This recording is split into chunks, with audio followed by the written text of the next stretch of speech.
Hi, I'm an artist from San Francisco, and I'm going to show you a fun new way to do painting on an iPad. I've got this app, Pen and Ink, and have a number of different brushes and pens that I can use, and colors and pigment and size of brushstroke. I've set up a little still life here, which I'm going to draw from right now.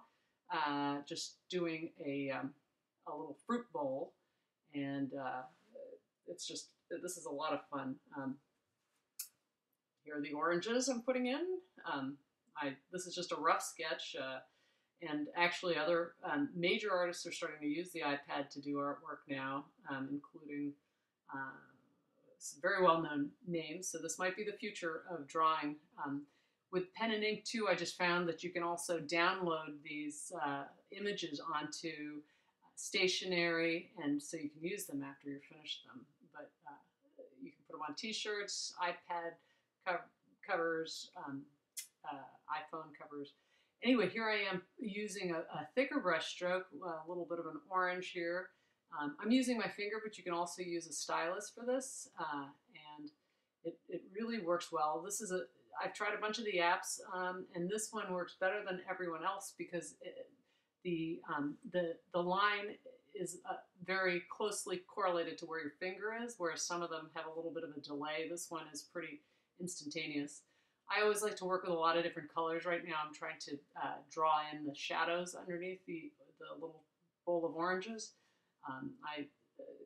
I'm using a purple right now because I like to use actually, if you look closely at some of these still lifes, you can see orange, colors other than what you'd expect. Like in my case, the shadow to me looked purple, so that's why I'm using a little purple in there. There I am using a different sort of wider brush stroke. I tend to like to work expressionistically with, broader brush strokes. So here I'm using a little more sort of purple and it doesn't matter. You don't have to always keep stuff in the line. If you want to see how I'm letting my finger run outside the line that I've created out of black with the purple, it can kind of sometimes add some energy to your drawing. So I recommend that for anyone who, people who do paint and draw a lot would know that already. But if you're just sort of starting out trying to draw, that don't be worried if you go outside the lines. Sometimes it can make an image more interesting. And now I'm just filling in, of course. The bowl itself is actually yellow, but I thought it would contrast better with purple and orange to have green. So, and I'm sort of going over double. This is almost working like a watercolor, where the more you put, your finger on, the darker it gets, just as a watercolor would. This is better than real life, better than watercolor, in that you can actually erase your lines after you've created them. Now I'm doing the shadow. I'm trying, once again, sort of a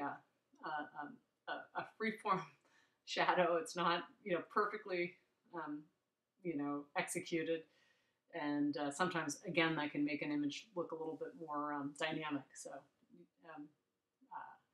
here I am using a different line and different thickness. So it's sort of to demonstrate. I'm still using I believe the brush, no, actually now I'm using the pen, and so it's sort of like a gouache. Now I'm going to a very fine line here, you can see. This paintbrush can really give you much better detail work if that's the way you like to work. And again, if I had, I'm not using the stylus right now for this, but if you used a stylus, you could get a real, it would replicate very closely drawing with, a very fine line. So I'm just adding a little detail to the bowl here, and I'm just about finished with this. I'm just going to do some final finishing touches, and then I want to show you how you can erase things. So that's an improvement over drawing on a piece of paper or watercolor on a piece of paper where you can't back up.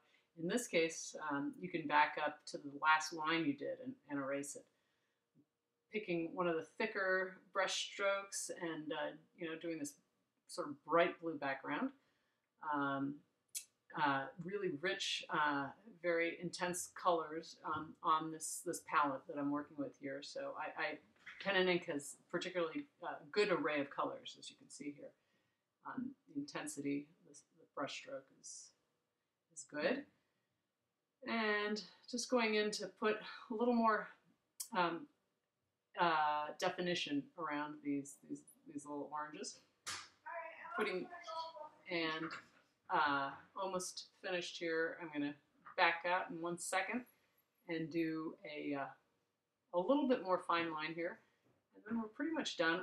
I will just quickly there we go. Putting a little more definition on the table, and this is close to done.